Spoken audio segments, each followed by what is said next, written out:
wanting to make a video on this, but it's just been busy. I think um, there's a crisis in judging, and there has been one for quite some time, in boxing, professional boxing judges, but especially in Texas. Um, Look, man, they got to get their shit together with judges in Texas. Um, I mean, and it's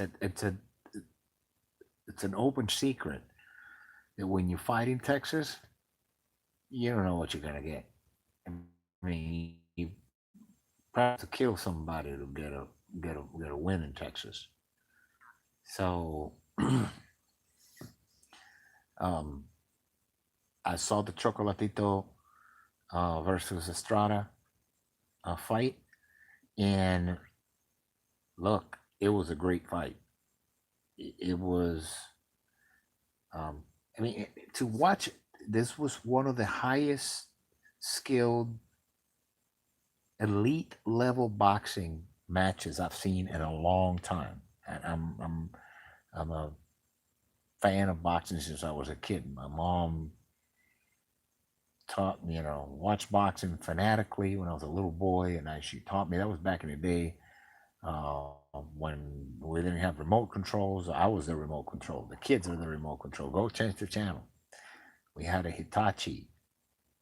Remember, that was a long time ago. Hitachi color TV, and so I remember watching Muhammad Ali on regular TV box. I don't remember who was fighting, but remember that, that in the early 70s, uh, mid 70s, actually, around there. So, little boy watching boxing. And what we saw was one of the most technically sound and fundamentally sound boxing matches in modern times. Um, there were no wild punches. This was high skill level fighting, boxing, a true art form. Chocolatito, this guy is so good, um, in technically sound, and he thrives in the pocket. When you see him, it almost doesn't seem like he's punching. It's more like a it's like he's doing Tai Chi. His movements are so fluid. There is no winding up on the punches. There's nothing. It's fluid lines. He makes very few mistakes. He gives you very little to punch because the way he flows and the way he positions his body when he delivers, and he throws punches. I mean, these two guys uh, threw like over 2,000 punches in the first fight, and I think about the same in the second fight. Think about that, man. That's the volume of that. They fought at 115. Um, however, Estrada El Gallo, he had unlocked uh, the puzzle. He had figured out the puzzle about, I want to say, mid the I think a fifth round or something like that. He started going to the body on Chocolatito, and he had him. I thought, like, shit, man. Estrada's gonna finish this guy. And but true to form, Chocolatito never. He's got such a poker face and poker attitude. He goes in there and he delivers. He made adjustments, Chocolatito. And by the way, people say, well, Estrada stopped doing what was effective. Yeah, he did, because Chocolatitos adjusted on the fly and started bringing it to him with his own body work and inside fighting, getting out of the way where he wasn't getting hit as much. Um, in the position Chocolatito starts putting himself is something that you have to see to believe. It's like all of a sudden you think, holy shit, they got him. And he makes little adjustments and he stops getting hit. And right in the middle of the delivery of the other guy, he punches the other guy and gets the guy's attention. And all of a sudden he lands combination after combination. And he pushes what effortlessly almost seems like, but I'm sure it's got effort. You got to put a lot of energy into that. But the way he delivers it, um, he, you know, he was masterful. Um, it was a master boxing class, where Chocolatito neutralized one of the best, the actual champion, um, the actual champion of the world. So you know, I think, and not only me, but I think most people um, understand that um, Chocolatito won that fight. Um, he dominated, not in a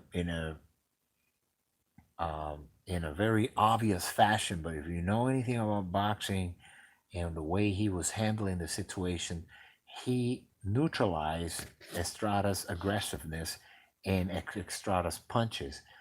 He took the best punches that Estrada could give, and right in between the punches, he punched back and backed him up, backed Estrada up. Now, one of the judges, um, and that judged that fight, I think gave that fight 117 to 111. That is outrageous, in favor of Estrada. That is outrageous, to give that. They suspended him for a year, I think, or pending the investigation or something. What the judge that scored that, that person should not be involved with boxing ever again. At least judging boxing. Um, but that was a robbery. What happened was a robbery. Chocolatito won that fight. Um, was not an easy fight. It was pretty even, and I think um, that was probably, I I think the it was a seven round to 5 round fight. Um, 7 rounds to Chocolatito. So I was watching it, and there's no way Estrada won the fight. It was close. It was one of the most um, amazing displays of the art of boxing from two of the highest level practitioners in any weight division. I mean, these guys, El Gallo Estrada, is, you got to take your hats off to him. He didn't fight. No, he fought what is one of the elite pound for pound fighters in the last 10 years, Chocolatito Gonzalez, and he had him in trouble a couple of times. Not Chocolatito is not. He's not going to let you know you're hurting him. You can see you're hurting him by the way he moves. But he hurt him to the body, and I don't think it was that Estrada purposely went and said, okay, I'm gonna stop hitting him to the body. That's not what happened. Chocolatito, like I said, made the adjustments, and he basically um, was punching between punches. So he took away the ability of Estrada in the infighting to hurt him. And I was a position where if the palm of my hand is Chocolatito's torso, his mid body, and the top part of my fingers are the upper body of Chocolatito. He adjusted, and instead of standing straight, he pulled back a little, and you would think by being fighting like this, he would be more susceptible to uppercuts, but it didn't, because the way he covers up, he flows. The way Chocolatito, when he punches, he doesn't just punch. He doesn't load up. The other hand is coming to protect the rest of his face and his body. I mean, it's masterful. You have to watch if you want to show your kids what boxing is about, and why it's called a sweet science, and why is in martial art it's an art form. Show them the fight because of Chocolatito in Estrada number 2. And let me tell you, Estrada evolved. It's not he. Of course, he wasn't the same fighter he was at 108. This was 8 years ago, and you could see in the first few rounds how Estrada, the masterful use of his countering and these defense with just one hand, he blocked a bunch of punches from both sides from Chocolatito at the same time countering. It was masterful from both guys. Um, I think Chocolatito won the fight, and they should do a third fight. So you know it's one of the most elite boxing lessons. Not that Chocolatito schooled him, meaning took him to school like he beat him, but yes, his level. They're both super high level, elite level athletes, boxers. But Chocolatito's just that much better, just that one notch to from elite to super elite. And you keep thinking, well, okay, so why did he get beat twice by Rung Visai? Rung Visai, some guys just have people's number. He's a beast. And I got to check what weight they fought at.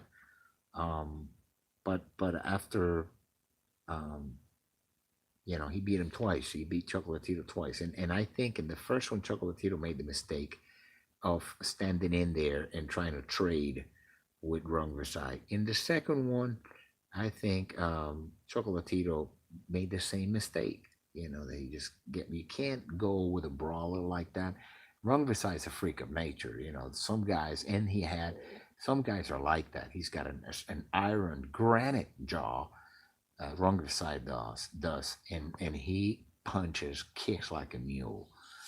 So I got to check. I'm going to do my research on what weight they fought at. But it was amazing. So